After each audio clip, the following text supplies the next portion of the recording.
Debbie Modafferi knew something was wrong when her daughter didn't call. Kristen always called.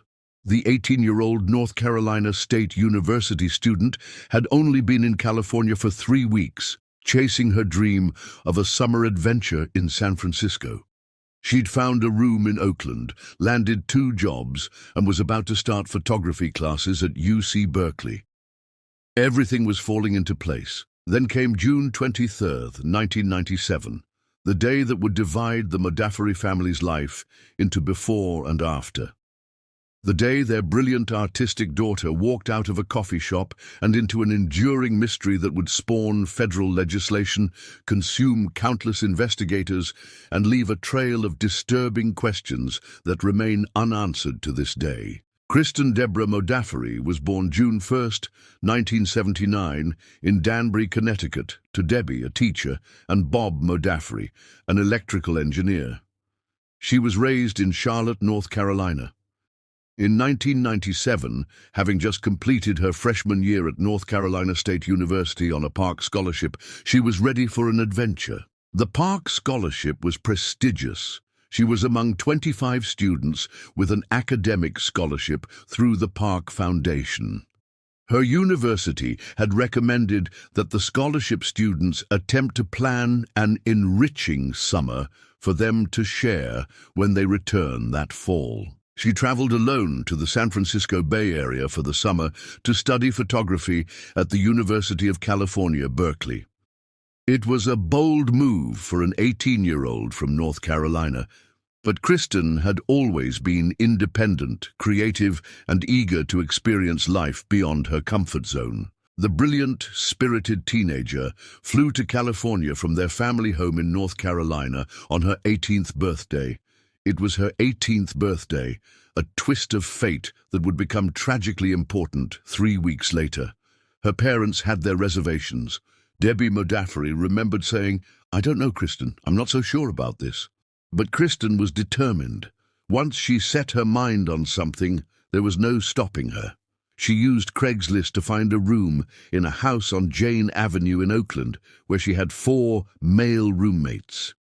The Victorian house at 274 Jane Avenue would later become a focal point of the investigation, but in June 1997, it was simply affordable student housing. She found part-time employment at the San Francisco Museum of Modern Art and a full-time job at Spinelli's coffee shop in the Crocker Galleria Mall in San Francisco's financial district. Within days of arriving, Kristen had lined up both jobs and settled into her new routine. Early each morning, she caught BART from 19th Street for her 7 a.m. shift at Spinelli's. After clocking out at 3 p.m. every day, Kristen went exploring, often with her camera in hand. Her family describes her as exceptionally bright and creative. She was really talented. She painted beautiful portraits, drew, even sculpted, Megan Modafferi recalled. She was really smart, Alison Modafferi added. Though I was older, she taught me as much as I taught her. Although bright and precocious, Kristen still possessed a teenager's naivete. Everything about Kristen's first 3 weeks in California suggested a young woman embracing her independence. She was punctual at work, friendly with co-workers, and spent her free time exploring the city with her camera. Her father, Bob, remembered. She brought her camera to San Francisco with the idea of doing a lot of sightseeing and just taking pictures of the beautiful city. On the afternoon of June 23, 1997, 3 weeks after her 18th birthday, Kristen finished her shift at Spinelli's at around 3 p.m. It had been an ordinary Monday at the coffee shop. She mentioned to co-workers that she might visit Baker Beach that afternoon, possibly for a party. At Spinelli's, co-workers also recalled Kristen asking for directions to Land's End. Detectives would later find this odd. She had already been there just a day or two earlier for a summer solstice party. When she left the Galleria, Kristen was wearing a black Spinelli's t-shirt, a blue plaid flannel, tan pants, and possibly high-top Fly London sneakers. She carried a dark green JanSport backpack. These details would be repeated thousands of times on missing person posters that soon papered the city. The last confirmed sighting of Kristen was in the Crocker Galleria. Her shift ended at 3 p.m., but around 3:45, co-workers noticed her speaking with an unidentified blonde woman on the second floor. Investigators believed this woman could have been the last person to see Kristen after she left work that day. She withdrew money from the bank, a surveillance camera capturing the final known images of her. After that, she simply vanished. At Spinelli's, she left behind an unclaimed $400 paycheck, a puzzling detail for investigators. Why would someone planning to disappear leave money behind? Kristen was scheduled to begin classes at Berkeley on June 24th, but she never showed up. Her roommates hadn't seen her since June 23rd, though they weren't initially alarmed. It wasn't until days later, when her father left a voicemail, that a roommate finally called back to explain she was missing. Kristen Modafferi had just turned 18 when she disappeared. Her family wasn't alerted until 3 days later. We wound up calling the house where Kristen was renting a room and found out that she had been missing, and nobody had bothered to call us, her father said. The delay in reporting her missing proved crucial. By the time police began investigating, evidence was gone. Security footage had been recorded over. Witnesses' memories had already begun to fade. And because Kristen was legally an adult, she wasn't considered a missing and endangered child. A bloodhound tracked her scent from there to a nearby bus stop. The bus route would have taken her to Sutro Park Beach, near Land's End Beach. Her scent was also traced there, but was lost near a cliff. Bloodhounds would later track her scent to the Muni 38 Geary bus from the stop outside the Galleria. Investigators feared that she may have fallen to her death from Land's End Beach, but there was something else that caught investigators' attention. The Modafferis found a Bay Guardian newspaper stuffed in a trash can in Kristen's room, with a personal ad circled, which read, "Friends, female seeking friends to share activities, who enjoy music, photography, working out, walks, coffee, or simply the beach, exploring the Bay Area. Interested, call me." Law enforcement was unable to locate the individual who had placed the ad, as the newspaper had purged their backlog for that week. And there is no indication that Modafferi responded to the ad. Then, on July 10, 1997, everything changed. On July 10, 1997, a man phoned KGO-TV, claiming that Modafferi was murdered by 2 women and her body disposed of under a wooden bridge near Point Reyes. The caller was identified as 36-year-old John Onuma, who lived near the Galleria. The call was bizarre and specific. He stated that 2 lesbians had kidnapped Kristen, killed her, and then dumped her body under a bridge in the Point Reyes area of Marin County. Police immediately investigated the tip, but what they found was even stranger than the call itself. Onuma told police he had falsely implicated the women, as he felt they were conspiring to get his girlfriend, Jill Lampo, fired from her job at the local YMCA, where they also worked. When police questioned them, they said that John was angry with them because they fired his girlfriend from the place where they worked. He admitted that he made the phone calls and learned about this case from TV. This admission should have been the end of John Onuma's involvement in the case. But investigators were about to uncover disturbing information about the man who had inserted himself into their investigation. 3 other women came forward and claimed that John abused and tortured women. Another female witness came forward and stated that Onuma allegedly abused her and threatened to kill her after Modafferi disappeared. The most chilling detail came from one of these women. The witness said that during the encounter, Onuma told her, "Now you know what happened to Kristen Modafferi." Then he turned around and said, "Now you know what happened to Kristen Modafferi." This statement would haunt investigators for years. It was discovered that Onuma had previously placed personal advertisements for women in the Bay Area and coerced them into sex. Also, they discovered that he often met women through personal ads, like the one that Kristen placed. He also reportedly used other women to lure women to him. They suspected that the blonde woman may have been an associate of his. Searches of Onuma's apartment revealed sizable amounts of blood, though it was later determined by DNA testing to be that of a cat. Authorities searched Onuma's residence and discovered Lampo's journal, which was missing pages from the time Modafferi vanished in June 1997. The missing pages covered the exact time period of Kristen's disappearance. Finally, when police searched John's girlfriend's apartment, they found that her diary had pages ripped out of it. They were written around the time that Kristen vanished. She said that he had ripped them out, and that the information may have been incriminating. What was written on those pages that needed to be destroyed? Despite all this suspicious behavior and circumstantial evidence, no one has been charged with involvement in her disappearance due to a lack of evidence. However, he took a polygraph test and claimed that he passed. Police never had enough evidence to arrest him, so he was set free. Onuma relocated to his native Hawaii in 1999.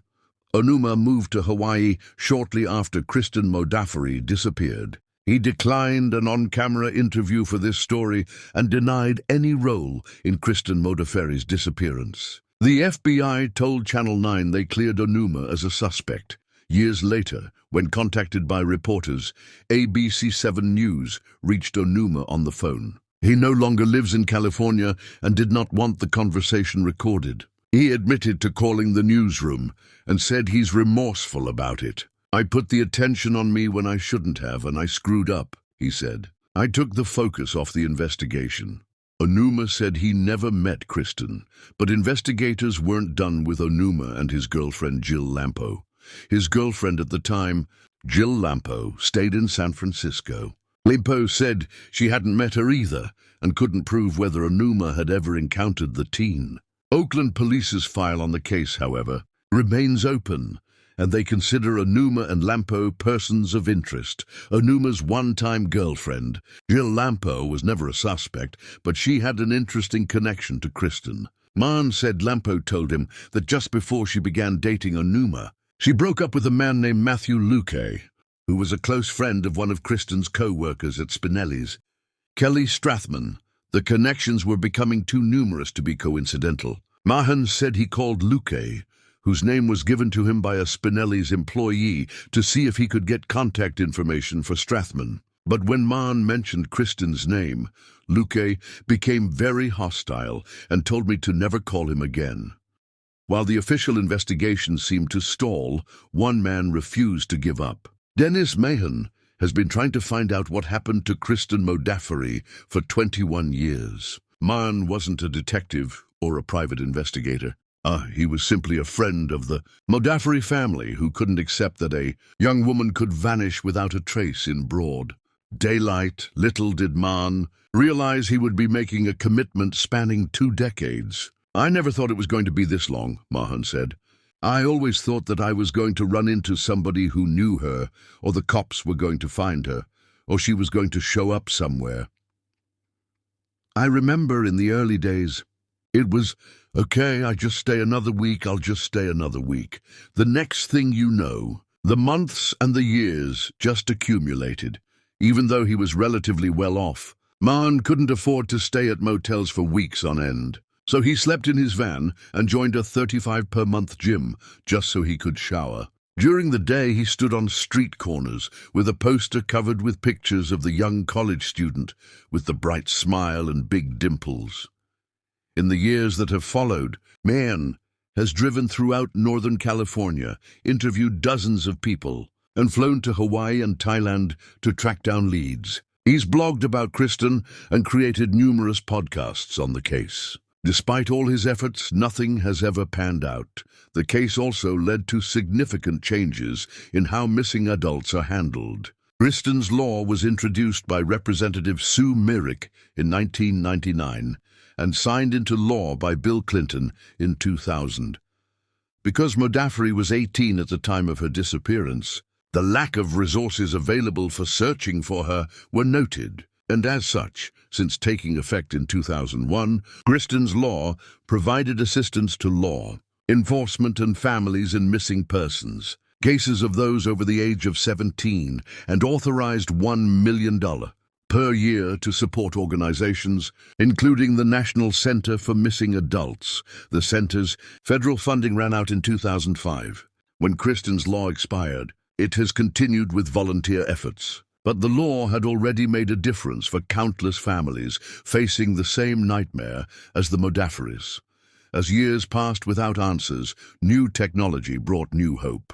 In 2015, an independent search of the house Modafferi had been living in when she disappeared was completed. During the search, a cadaver dog with a world-class reputation detected the presence of human remains in the basement. Paul Dosti, a former Mammoth Lakes police sergeant and owner of the dog, suggested that Oakland police excavate a concrete slab in the basement and proposed that Modafferi's roommates at the time be re-interviewed by law enforcement. The cadaver dog, named Buster, had an impressive track record. A forensic investigator offering his services free to the Modafferis brought a cadaver and dog, known for its uncanny ability to find the remains of missing American World War II soldiers. To the 274 Jane Aven house in 2015, Buster sniffed for human decomposition, chemicals, and alerted Dosti to a drainage pipe downhill of the home and at the vents around the basement. There's human decomposition present here, 100%, Dosti told ABC 7 News in June 2015. Dr. Arpad Vass, a forensic anthropologist from the University of Tennessee, visited the house in February 2017 and scanned the area with a proprietary device he developed which detects human decomposition chemicals. The device pinpointed between 274 Jane Avenue and the house next door. 278 Jane Avenue. Under recommendation from Dosti, the Oakland police brought in specialists from Chico State. They used ground-penetrating radar in the basement. Based on that, they found an area of interest and came back and performed a dig, said Haley. What they found was both promising and frustrating. That, we feel, is the source and most likely Kristen's blood there, Dosti said. It is human blood, but we don't get an indication of a burial. It's more of a crime scene. The Modafferi family received even more shocking news. Bob Modafferi said his family was told there could be a connection. The DNA they were finding within these human decomposition chemicals was a match to our daughter Kristen, he said. The Modafferis provided DNA samples for Vass and Dosti to use in their testing, but due to the proprietary nature of the device, details about how it works are highly guarded. It's currently under patent review. This meant that while the family had hope, they couldn't get the full confirmation they desperately needed. Both men are volunteering their time and expertise. Nonetheless, Dosti said, we feel pretty confident of our findings. Their findings make the Modafferi family hopeful. This new DNA evidence, to me, it changes everything, said Megan Modafferi. It's like starting over. It's like a whole new story. But despite these promising leads, Oakland police said they needed to do their own tests at the house. But 3 years later, little or no progress has been made toward that goal. The frustration for the family was palpable. They had potential evidence, experts willing to help for free, and still the case remained stalled.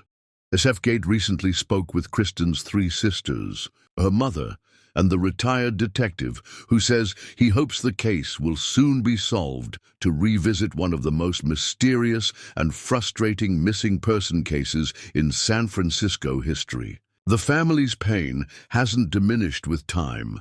Megan's childhood memory has become tinged with an adult awareness. Was I testing what makes something disappear and what allows it to come back? She wondered. Megan Modafferi has a memory from when she was 7 years old. She was walking the streets of San Francisco, handing out flyers to strangers, trying to find her big sister. She remembers her family went to Kinko's to make more copies of missing posters with her sister's face on them. While they waited, she wandered over to a big blue mailbox. I had a favorite stuffed animal, Megan said, and I put it in a mailbox, and I closed it, and it disappeared. I was so upset. For the Modafferi sisters, life has moved forward even as they remain frozen in that summer of 1997. It's hard to believe 20 years has gone by. It was just as painful when I was 15 as it is today, her sister Lauren Modafferi said. Lauren Modafferi is 35 and continues to live in Charlotte. It's part of us. It's woven into the fabric of who we are, said the missing woman's older sister, Alison Modafferi, 40. They wonder about the life Kristen never got to live. Maybe she would have ended up working in a museum. One of her best friends from high school is a curator for museums in Chicago, Alison suggested. She definitely would have been a Harry Potter fan, Lauren added. The unsolved case is still very present on Mahane's mind. At times it keeps me up at night, he said. Pat Mahane, the retired Oakland detective who worked the case, can't let it go either. It's been 7 years since Mahane left the Oakland Police Department. Even after retiring from the force, he has accompanied detectives on new searches and interviews. The FBI closed its case in 2010. Nonetheless, it's clear that after all these years, Mahane can't shake the detailed description of Modafferi's last moments described on that prank call. I made the analogy once, Mahane said. When you take the cellophane off a pack of gum, you try to throw it away, and it sticks to your hand. We've been trying to throw it away for 25 years. There is one image that haunts everyone connected to the case. What's believed to be the last known photograph of Kristen was sent to Dennis Mahon a few months after he spoke with the Spinelli's staff in the summer of 1997. A co-worker of Kristen's told Mahon that she took the photo in a makeshift art gallery in Soma, wearing a green blouse. With a brown purse on her hip, Kristen can be seen taking in a piece of artwork. Mahon said that he immediately sent the photo to Kristen's mother, Debbie, who told him she cried for days after seeing it. Several months after Kristen vanished, one of her co-workers, Joanna Sondheim, reached out to private investigator Tim Hames and told she was flipping through old photographs at home one day, and she came across one photo that has Kristen in the background. To our knowledge, it is the last known photo of Kristen.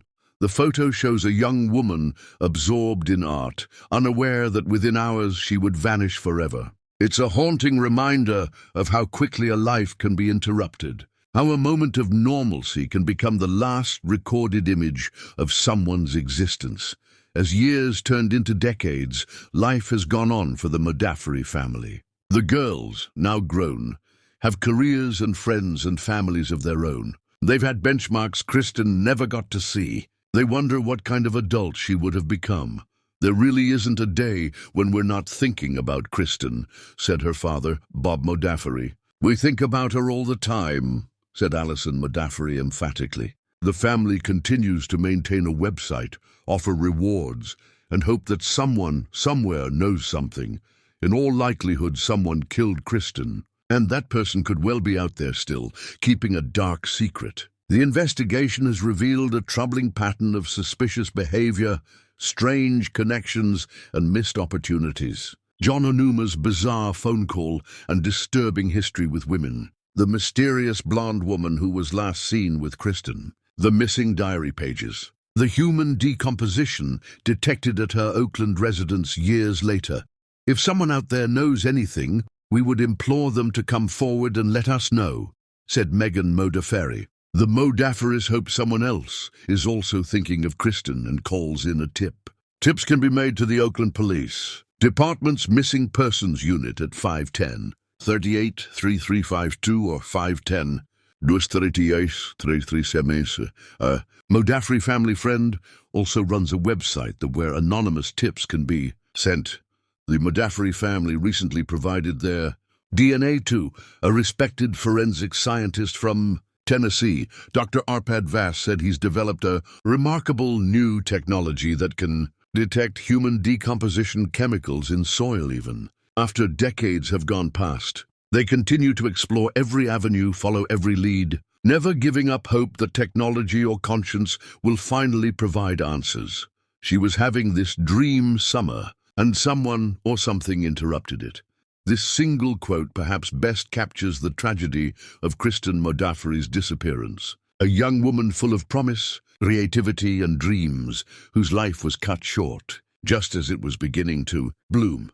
The disappearance of Kristen Modafferi. remains unsolved over 2 decades after she vanished from downtown San Francisco on a summer day in 1997. After 23 days in California, Kristen disappeared into thin air. As of 2024, the Modafferi case remained unsolved. What happened in those 45 minutes between Kristen leaving work and her last confirmed sighting with the blonde woman? Was John Onuma involved, despite his denials? What was written on those missing diary pages? Why has the evidence at the Oakland house not been fully investigated? These questions continue to torment everyone who has touched this case.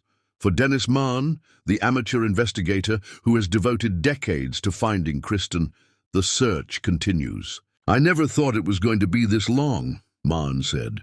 But he keeps going, keeps searching, keeps hoping that the next lead will be the one that brings Kristen home. For law enforcement, Kristen's case represents one of those investigations that gets under your skin and never lets go. There must have been some stones unturned otherwise. "We'd have it solved by now," he said, thinking back on the mysterious case. The sheer number of suspicious circumstances, the proximity of the persons of interest, the tantalizing but incomplete evidence, it all points to a solvable case that somehow remains just out of reach. Her father has stated that he believes Onuma and Lampo are hiding something. This belief is shared by many who have studied the case. The coincidences are too numerous, the behavior too suspicious, the connections too close to be mere chance. But perhaps the most heartbreaking aspect of Kristen's disappearance is what it represents for missing adults everywhere. Her disappearance spurred the creation of the National Center for Missing Adults in 2000. As an 18-year-old, child search organizations were reluctant to advertise her disappearance, and there were no state or federal funds to aid the search. Kristen's case exposed a gap in the system, that magical age of 18, where missing persons suddenly become less of a priority, where resources dry up, where the assumption is that adults choose to disappear. The Modafferi family knows better. They know their daughter didn't choose to vanish. They know someone took her from them, and they know that someone out there knows what happened. Her fate has been one of the Bay Area's biggest mysteries for more than 2 decades. As we look back on this case after 26 years, patterns emerge that are both frustrating and illuminating. The speed with which Kristen vanished, less than an hour between leaving work and disappearing completely. The mysterious blonde woman who has never come forward despite extensive publicity. The suspicious behavior of John Onuma, whose insertion into the case seems far from innocent. The physical evidence at the Oakland house that suggests something terrible happened. Their Dosti stated that the results of these searches likely indicated a crime scene rather than a burial. The scientific evidence suggests Kristen met with foul play, likely at her Oakland residence, and that her body was moved elsewhere. But where? And by whom? He has never been cleared from the case, and to this day remains a person of interest. John Onuma remains the most troubling figure in this investigation. His phone call to police, his history of violence against women, his girlfriend's missing diary pages, and most chillingly, his alleged statement to another victim about Kristen's fate all point to someone with knowledge of what happened.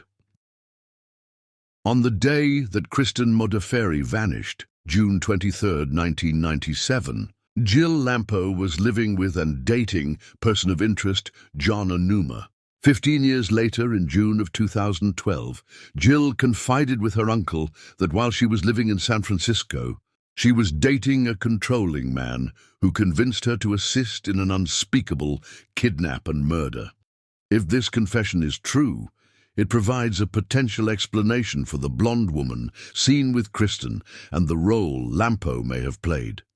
The connections between the coffee shop, Onuma, Lampo, and various co-workers create a web of relationships that seems too interconnected to be coincidental. 3 people who I suspect do not know for sure, who at the very least may know more about what happened to Kristen on June 23, 1997. Them they are letting on are 1. John Onuma, 2. Jill Lampo, and 3. Matthew Luque. For the Modafferi family, the pain never lessens. Every birthday Kristen doesn't celebrate, every holiday she doesn't come home for, every family milestone she misses is a fresh wound. They've learned to live with the ambiguity, but they've never accepted it. Modafferi's family has never stopped searching for her and agreed to speak with Channel 9 on this somber anniversary. Their feelings and emotions are just as strong 20 years later. Kristen Modafferi was last seen in the Crocker Galleria Mall in downtown San Francisco on June 23, 1997.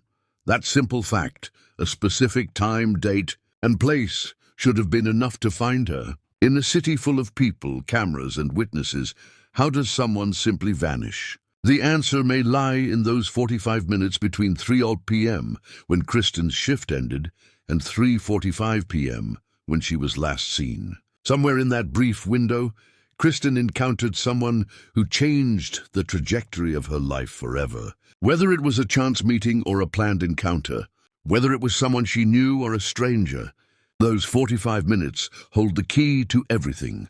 Kristen Modafferi's family also wonders if her roommates at the time may have more information. The Oakland house where she lived has yielded the most concrete evidence in recent years, yet the roommates who lived there with her have largely faded from the investigation. What did they know? What did they see? What conversations might they have overheard? As technology advances, there's always hope that new techniques will unlock old evidence. The Kristen Modafferi case sparked national media attention as her family desperately searched for answers. Channel 9 began investigating the case again in recent months and reported police in California are pursuing new leads into Modafferi's disappearance. Channel 9 partnered with our ABC affiliate in San Francisco to press investigators for answers and discovered there are fresh clues being looked at thanks to the tireless efforts of the Modafferi family. But for now, Kristen Modafferi remains frozen in time, forever 18, forever smiling in photographs, forever missing. Her story serves as a reminder that in our modern world, with all our technology and surveillance and connectivity, people can still disappear without a trace. It reminds us that every missing person represents a family in agony, friends in disbelief, and a community left wondering how someone can simply vanish. The FBI diligently investigated the matter, along with our colleagues at OPD, the spokesperson wrote in an emailed statement. After investigating all logical leads, FBI special agents did not uncover any evidence of foul play. But the absence of evidence is not evidence of absence. Kristen Modafferi didn't disappear into thin air. Someone knows what happened to her. The most powerful aspect of Kristen's story isn't just the mystery of her disappearance. It's the love and determination of those who refuse to forget her. From her family, who has never stopped searching, to Dennis Mayan, who has dedicated decades to her case, to the investigators who can't let go. Kristen's story is ultimately about the refusal to give up hope. Every year on June 23rd, the Modafferi family marks another anniversary of the day their lives changed forever. They light candles, they share memories, they renew their plea for information. They know that somewhere out there, someone holds the key to bringing Kristen home. Whether it's someone who saw something that day and never came forward, someone who has been carrying a terrible secret, or someone who has been protecting another person. The truth exists. She was a creative person who enjoyed photography, painting, and other similar activities. Kristen Modafferi was more than a missing person case. She was a daughter, a sister, a friend. She was an artist who saw beauty in the world and wanted to capture it. She was a young woman on the cusp of life, full of dreams and possibilities. Her camera, which she carried everywhere that summer, never captured her final moments. The last photograph of her, taken by someone else, shows her absorbed in art, unaware that her own story was about to become one of San Francisco's most enduring mysteries. In that image, she is forever young, forever curious, forever about to turn and walk into the summer afternoon from which she would never return. The city has changed dramatically since 1997. The Crocker Galleria, where Kristen worked, has been renovated. Spinelli's coffee shop is now Tully's Coffee, The technology that might have tracked her movements didn't exist then. But in the heart of San Francisco, and in the hearts of those who love her, Kristen Modafferi's absence remains a wound that won't heal. A Spinelli's co-worker remembered that she asked for directions to Baker Beach and may have been intending to go to a party. Did she ever make it to that party? Who was hosting it? Why did she ask for directions to a beach she had recently visited? These small details, these tiny inconsistencies, they matter. They're pieces of a puzzle that, when finally assembled, will reveal the truth about what happened to Kristen Modafferi. Until that day comes, her family waits. Dennis Mahan continues his investigation. New technologies are applied to old evidence, and somewhere in the Bay Area, perhaps someone struggles with a 26-year-old secret that becomes heavier with each passing year. Kristen Modafferi called for help once, not literally, but through the circumstances of her disappearance, through the evidence left behind, through the suspicious behavior of those around her. That call for help echoes through the decades, waiting for someone to finally answer it.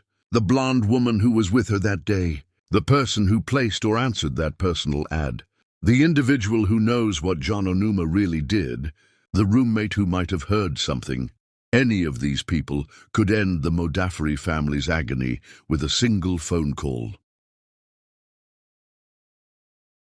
A Modafferi family friend also runs a website where anonymous tips can be sent. The infrastructure exists for someone to come forward safely, anonymously if necessary. All it takes is the courage to finally tell the truth as we reach the end of Kristen's story, or rather, as we reach the current chapter in a story that has no ending. We're left with the same questions that have haunted investigators for 26 years. But we're also left with something else, the unwavering determination of those who refuse to let Kristen be forgotten. In the end, that may be Kristen Modafferi's most lasting legacy. Not just the law that bears her name, not just the changes in how missing adults are treated, but the proof that love doesn't diminish with time, that hope, however faint, can survive decades, that somewhere between the last confirmed sighting and the eternal question mark that follows, Kristen Modafferi still matters. She called for help once, through the very fact of her disappearance. And until that call is answered, until justice is served, until Kristen comes home, those who love her will keep calling too. They'll keep searching, keep hoping, keep believing that somewhere out there someone knows the truth. And one day that someone will finally have the courage to speak it. Kristen Modafferi was planning to have the best summer of her life. She just finished her freshman year at North Carolina State University and was enrolled in a summer photography class at the University of California at Berkeley. Her parents hadn't been thrilled at the thought of their daughter spending a summer so far away from home, but Kristen wanted to prove she could support herself without their help. She succeeded in that goal, finding jobs and housing and beginning to build an independent life. But that success was cut tragically short, leaving only questions, heartbreak, and a mystery that endures to this day.